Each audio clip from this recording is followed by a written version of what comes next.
Last part के and में हमने देखा था कि मिलिट्री चीफ ने मैक्स को ह्यूमन हेरिटेज प्रोग्राम के बारे में बताया था, जिसमें कई बड़ी कंट्रीज कुछ स्पेसिफिक ह्यूमंस को चुनकर उन्हें फूड सप्लाईज के साथ अंडरग्राउंड बंकर्स में भेज देती है ताकि पृथ्वी से ह्यूमंस का अस्तित्व खत्म ना हो। पर इस प्रोग्राम के बारे में जानने के बाद मैक्स मिलिट्री चीफ से वादा करता है कि वो कैसे भी करके सभी ह्यूमंस को बचा के रहेगा। इसके बाद मैक्स अपनी फैमिली को बाय बोलकर एंशिएंट रूइन नंबर 12 के पास चला गया था, लेकिन वहां पहुंचने से पहले ही मास्टर हॉन्ग ने मैक्स का प्लेन अपने पास मंगवा लिया था, क्योंकि वो हाइड्रोजन बॉम्ब का प्लान आज ही स्टार्ट करने वाले थे, क्योंकि वो मॉन्स्टर अमेरिका के सारे बेसिस को तबाह कर चुका था और अब वो यूरोप की तरफ बढ़ रहा था। इधर मैक्स उस प्लेन को मास्टर हॉन्ग को देकर हेवनली शटल की मदद से उस एंशिएंट रूइन नंबर 12 के पास आ गया था, जो बहुत ही बड़ी एक स्पेसशिप थी। पर उसी वक्त मास्टर हॉन्ग के द्वारा न्यूक्लियर प्लान एक्टिवेट कर दिया जाता है, जिसकी वजह से मास्टर हॉन्ग के इंटेलिजेंट फाइटर जेट के साथ साथ कई छोटे वाले फाइटर जेट भी उस मॉन्स्टर के पास जाने लगते हैं, जिसके बाद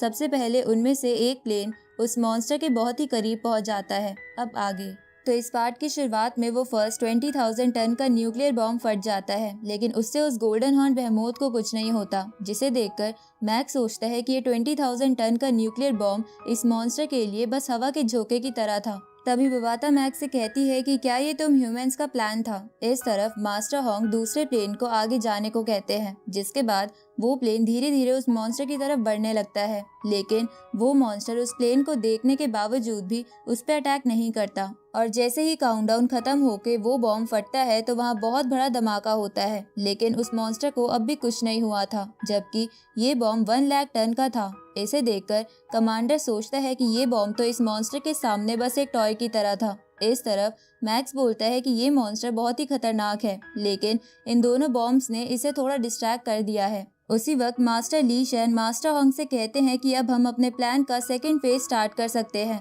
तो मास्टर हॉन्ग भी इसका ऑर्डर दे देते हैं, जिसके बाद कई सारे प्लेन्स उस मॉन्स्टर की तरफ जाने लगते हैं, जहाँ छोटे प्लेन्स में तो 15 से 60,000 टन के न्यूक्लियर बॉम्ब रखे थे और उनमें एक मास्टर हॉन्ग का फाइटर जेट भी था, जिसमें एक हाइड्रोजन बॉम्ब रखा था। इधर मैक्स सेकंड फेज स्टार्ट होते हुए देखकर कहता है कि ये छोटे छोटे प्लेन्स उस मॉन्स्टर को डिस्ट्रैक्ट करने के लिए है, ताकि मास्टर हॉन्ग का फाइटर जेट उस मॉन्स्टर के ज्यादा से ज्यादा करीब पहुंच सके। अब वो सभी प्लेन्स उस मॉन्स्टर को डिस्ट्रैक्ट करते हुए फूटने लगते हैं, लेकिन शुरू वाले प्लेन से तो उस मॉन्स्टर को कुछ नहीं होता। तभी मैक्स का फाइटर जेट नंबर 1, जिसके अंदर 30,000 टन का न्यूक्लियर बॉम्ब था, वो उस मॉन्स्टर की टेल के पास पहुंच जाता है और तभी मास्टर हॉन्ग उस बॉम्ब को उड़ा देते हैं, जिससे वहाँ बहुत बड़ा एक्सप्लोजन होता है, जिसमें थोड़े बहुत आसपास के मॉन्स्टर भी मारे जाते हैं, लेकिन उस मॉन्स्टर को कुछ नहीं होता। तभी मैक्स उस मॉन्स्टर को देखकर कहता है कि मुझे ऐसा क्यों लग रहा है कि ये मॉन्स्टर न्यूक्लियर बॉम्ब फटने की वजह से और भी ताकतवर बनता जा रहा है।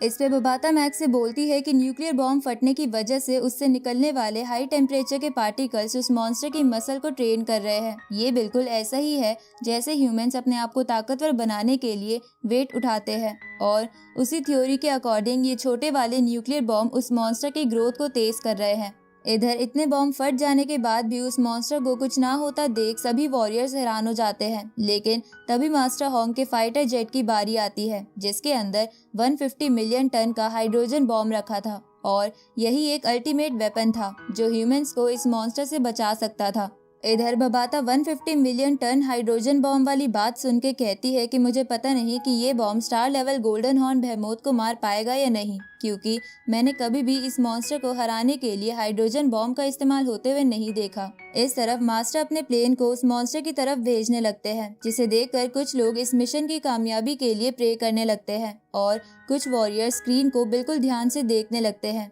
क्योंकि ह्यूमंस को बचाने का यही आखिरी रास्ता था, नहीं तो ह्यूमंस की हालत आर वायरस से भी बेकार हो जाती। अब उस प्लेन के उस मॉन्स्टर तक पहुंचने में सिर्फ 30 सेकंड का ही समय बचा था और ये काउंटडाउन धीरे धीरे कम हो रहा था। साथ ही वो मॉन्स्टर भी तेजी से उस प्लेन की तरफ आ रहा था, जिसकी वजह से वॉर गॉड पैलेस में बैठे सभी लोग बस ये आशा करने लगते हैं कि ये प्लेन कैसे भी इस मॉन्स्टर को मार दे। इधर जैसे ही वो प्लेन उस मॉन्स्टर के बहुत पास आ जाता है तो वो मॉन्स्टर अपने स्टमक वाले एरिया को उस प्लेन की तरफ कर देता है, जिसे देखकर मास्टर ली शैन को कुछ समझ नहीं आता। क्योंकि डेटा के अकॉर्डिंग वो उस मॉन्स्टर का सबसे वीकेस्ट एरिया था। अब 10 सेकंड का काउंटडाउन स्टार्ट हो जाता है और सभी लोग बस उस बॉम्ब के फटने का इंतजार करने लगते हैं कि वो बॉम्ब उस मॉन्स्टर के पास सही तरीके से फट जाए। और ऐसा होता भी है, क्योंकि जैसे ही वो प्लेन उस मॉन्स्टर के बिल्कुल पास आ जाता है तो मास्टर होंग का प्लेन फ्यूजन स्टार्ट कर देता है, जिससे वो हाइड्रोजन बॉम्ब फट जाता है, जिसकी वजह से वहाँ बहुत बड़ा एक्सप्लोजन होता है,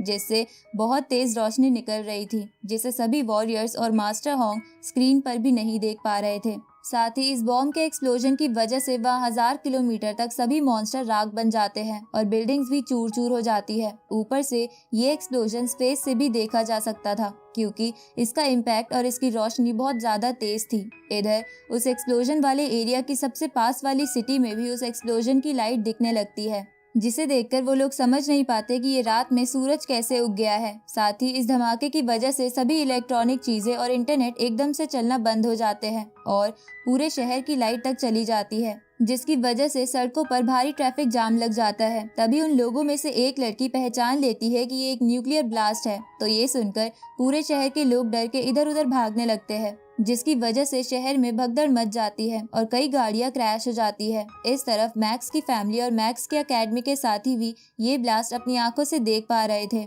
इधर उस एक्सप्लोजन का एरिया धीरे धीरे बढ़ता ही जा रहा था, जिसे देखकर मैक्स कहता है कि क्या हमारा प्लान कामयाब हो गया। अब हम 21 आवर्स 54 मिनट बाद का समय देखते हैं, जब वो एक्सप्लोजन पूरी तरह शांत हो गया था और उस एरिया में बस धुआं धुआं रह गया था और सभी वॉरियर्स बस धुएं के हटने का इंतजार कर रहे थे ताकि वो अपने प्लान का रिजल्ट जान सके। अब जैसे ही धुआं हटता है तो वो लोग ये देखकर हैरान हो जाते हैं कि वो मॉन्स्टर अभी भी जिंदा था, बस इस बार वो थोड़ा इंजर्ड हो गया था और उसकी बॉडी से खून निकल रहा था। अब ये सब देखकर वहाँ बैठे सभी वॉरियर्स को कुछ समझ नहीं आता कि वो लोग अब क्या करेंगे, क्योंकि ये हाइड्रोजन बॉम्ब ही उनकी आखिरी उम्मीद थी। तभी HR अलायंस की डायरेक्टर कहती है कि हमें इतना भी दुखी नहीं होना चाहिए, क्योंकि कम से कम इस हाइड्रोजन बॉम्ब ने इस मॉन्स्टर को इंजर्ड तो कर दिया है और अगर हम ऐसे ही और बॉम्ब का इस्तेमाल करें तो हम उस मॉन्स्टर को मार सकते हैं। लेकिन उसी वक्त वो HR अलायंस की डायरेक्टर ये बोलते बोलते चुप हो जाती है, क्योंकि उसने स्क्रीन में कुछ देख लिया था। इधर बाकी लोग भी चौंक गए थे, क्योंकि उस मॉन्स्टर ने छोटे न्यूक्लियर बॉम्ब से इकट्ठा की गई एनर्जी का इस्तेमाल करके खुद को हील कर लिया था और वो बिल्कुल पहले की तरह हो गया था। ये देखकर उन सभी की आंखें फटी की फटी रह जाती है और कुछ लोग तो बहुत ही उदास हो जाते हैं। तभी अमेरिकन प्रेसिडेंट को ये देखकर हार्ट अटैक भी आ जाता है। इधर सोकोलोव को ये सब देखकर अपनी आंखों पर विश्वास नहीं हो रहा था। साथ ही बाकी सब लोगों का भी यही हाल था, क्योंकि उनमें से किसी को भी समझ नहीं आ रहा था कि इतने बड़े हाइड्रोजन बॉम्ब के धमाके से भी इस मॉन्स्टर को कैसे कुछ नहीं हुआ। इस तरफ मैक्स भी यही सोच रहा था। तभी बबाता मैक्स से कहती है कि अब तो ह्यूमंस का आखिरी प्लान भी फेल हो गया है, जिसकी वजह से अब ह्यूमंस के पास बचने का कोई तरीका नहीं बचा है। इस तरफ वो मॉन्स्टर जोर जोर से चीखने लगता है और आसमान में लेजर छोड़ने लगता है, जिसकी वजह से सभी मॉन्स्टर उसकी तरफ अट्रैक्ट होने लगते हैं। इधर सभी वॉरियर सिर्फ मास्टर होंग की तरफ ही देख रहे थे। तभी मास्टर होंग ऑफिशियली बोल देते हैं कि हमारा प्लान फेल हो चुका है।